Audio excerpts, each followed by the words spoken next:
मेरठ। उत्तर प्रदेश के उप मुख्यमंत्री केशव प्रसाद मौर्य रविवार को मेरठ में एक कार्यक्रम में शिरकत करने पहुंचे।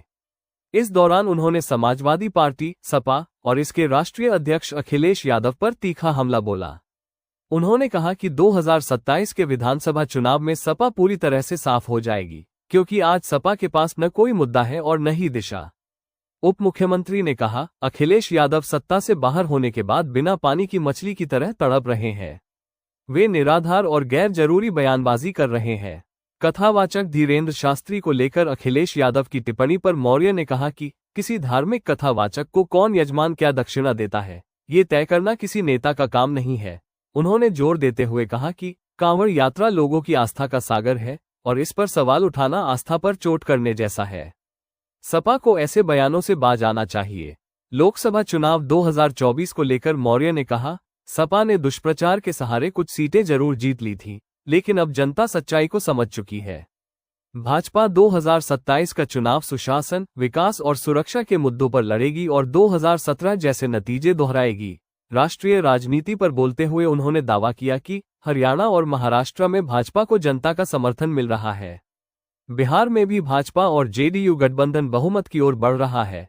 अंत में उप मुख्यमंत्री ने सपा के पीडीए, पिछड़ा, दलित, अल्पसंख्यक मॉडल को फ्लॉप बताया और कहा कि 2027 में ये गठबंधन पूरी तरह से विफल हो जाएगा। उन्होंने कहा, सपा अब समाप्तवादी पार्टी बनती जा रही है और उसका सपना एक बार फिर चकनाचूर होगा। और सभी पार्टी के वरिष्ठ नेता आज एक दुखद घटना के क्रम में हम लोगों का आना हुआ था। हमारे प्रदेश के संसद महामंत्री धर्मपाल जी की जो माता जी तो चूँकि मेरठ से होते हुए हम लोगों को आगे जाना था, तो आप सबसे भी भेंट हुई है। और जैसा इस समय आप सब जानते हैं कि देश के अंदर एक लक्ष्य लेकर के चल रहे हैं, सुशासन और विकास और सबकी सुरक्षा। और 2027 में तीसरी बार भाजपा सरकार, वह भी 2017 दोहराने के संकल्प के साथ भारतीय जनता पार्टी संगठन भी काम कर रहा है और सरकार भी अपनी तरफ से पूरा गरीबों के लिए, किसानों के लिए, नौजवानों के लिए, महिलाओं के लिए, यानी सर्व समाज का विकास करते हुए आ रही है। और जनता का समर्थन हम लोग के प्रति लगातार बढ़ा है।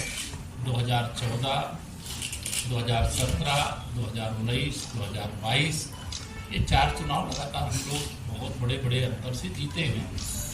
2024 के लोकसभा चुनाव में जीत का अंतर थोड़ा घटा था और उस अंतर को घटने का कारण मैं यह मानता हूँ कि विपक्ष अर्थात कांग्रेस और सपा गठबंधन ने एक अफवाह समाज में फैलाने का काम किया कि भाजपा 400 से अधिक सीटें जीतेगी तो आरक्षण खत्म करेगी, संविधान खत्म करेगी, इस प्रकार का दुष्प्रचार किया। और जब रिजल्ट आया तो जो हम लोगों को अपेक्षा थी उस अपेक्षा के अनुसार परिणाम नहीं आया था। लेकिन जनता को सब समझ में आ गया कि ये अंतर्राष्ट्रीय शक्तियों के इशारे पर जो भारत को आर्थिक महाशक्ति के रूप में, सामरिक महाशक्ति के रूप में, विश्व में भारत दुनिया में किसी से पीछे न रहे और आगे बढ़ सके, और उससे रोकने के लिए एक बड़ी साजिश जो सामान्य जन को समझ में आया। और 2024 लोकसभा चुनाव के बाद आप सब जानते हैं हरियाणा का विधानसभा चुनाव अक्टूबर में, और अक्टूबर 2024 में भारतीय जनता पार्टी ने तीसरी बार वहां प्रचंड बहुमत से सरकार। उसके बाद महाराष्ट्र का चुनाव, वहां पर भी हमारी तीसरी बार, अगर जब से हमारा शिवसेना के साथ गठबंधन टूटा था, जो तीसरी बार हमारी सरकार बनी और प्रचंड बहुमत, यानी महाराष्ट्र के इतिहास की सबसे बड़ी जीत। 2025 का प्रारंभ है, दिल्ली प्रदेश का चुनाव हुआ और 26 वर्ष बाद वहाँ भी भारतीय जनता पार्टी की सरकार बनी। अभी बिहार चुनाव होने जा रहे हैं, हम लोग बहुत बड़े बहुमत से वहाँ एनडीए से नीतीश कुमार जी की अगुवाई जीतने जा रहा है। 2027 में हम बता चुके हैं कि हम 2017 उत्तर प्रदेश में दोहराएंगे और समाजवादी पार्टी का सूपड़ा, जो बड़ी बड़ी अहंकारपूर्ण बातें कर रहे हैं, बयान दे रहे हैं, उनका अहंकार चकनाचूर होगा।